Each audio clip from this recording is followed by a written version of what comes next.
કંડારી જિલ્લા પંચાયત બેઠક ઉપર ભાજપાનો ઝંઝાવાતી પ્રચાર પ્રસાર। કરજણ સ્થાનિક સ્વરાજ્યની ચૂંટણીનો રંગ દિવસે દિવસે જામી રહ્યો છે। રાજકીય પાર્ટીઓ પ્રચાર પ્રસારમાં જોર લગાવી રહ્યા છે, ત્યારે આજ રોજ કંડારી જિલ્લા પંચાયતના બેઠકના ઉમેદવાર રાજેન્દ્રભાઈ પાટણવાડિયા અને વેમાળ તાલુકા પંચાયત બેઠકના ઉમેદવાર ચિરાગભાઈ પટેલના સમર્થનમાં ભાજપા દ્વારા તાલુકાના મેથી, કાસમપુર, વેમાળ, નિશાળિયા ગામોમાં ડોર ટુ ડોર પ્રચાર કરી જન સમર્થન મેળવી રહ્યા છે।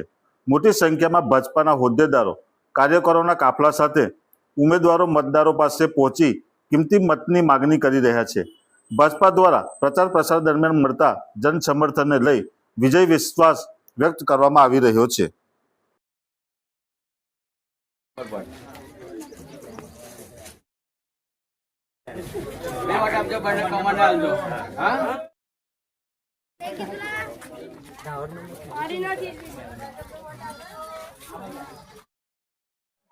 કંડારી જિલ્લા પંચાયત અને સ્થાનિક સ્વરાજની તાલુકા પંચાયતની ચૂંટણીના સંદર્ભમાં આજે અમે રાજેન્દ્રભાઈ મથુરભાઈ પાટણવાડિયા જે કંડારી જિલ્લા પંચાયતના ઉમેદવાર છે અને વેમાળ તાલુકા પંચાયતના ચિરાગભાઈ નવીનભાઈ પટેલ છે, એમના પ્રચાર અર્થે અમે નીકળ્યા છે। લોકોનો ઉત્સાહ જોઈને અમને એવું લાગે છે કે ભવ્યથી ભવ્ય વિજય મળશે અને છેવાડાના માનવી સુધી જે ભાજપે વિકાસના કામ કર્યા છે, છેવાડાના માનવીને જે લાભો આપ્યા છે, અમે આજે કાસમપુરમાં ફર્યા અને જોયું કે દરેકને ઘરના ઘર મળ્યા છે અને આરસીસી રોડ, પેવર બ્લોક બધી સુવિધાઓ મળી છે।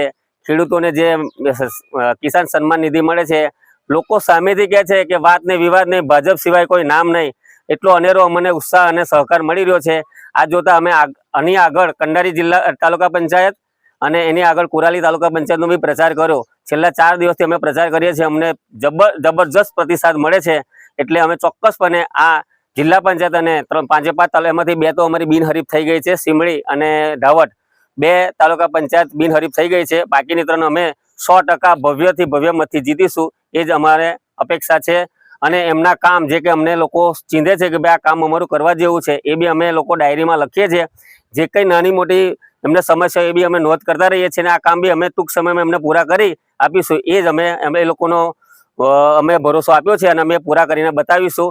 અને અમારા બંને ઉમેદવાર અને જે બાકીના જે તાલુકા પંચાયત ઉમેદવાર છે, એ બી લોકો સાથે સતત સંપર્કમાં છે।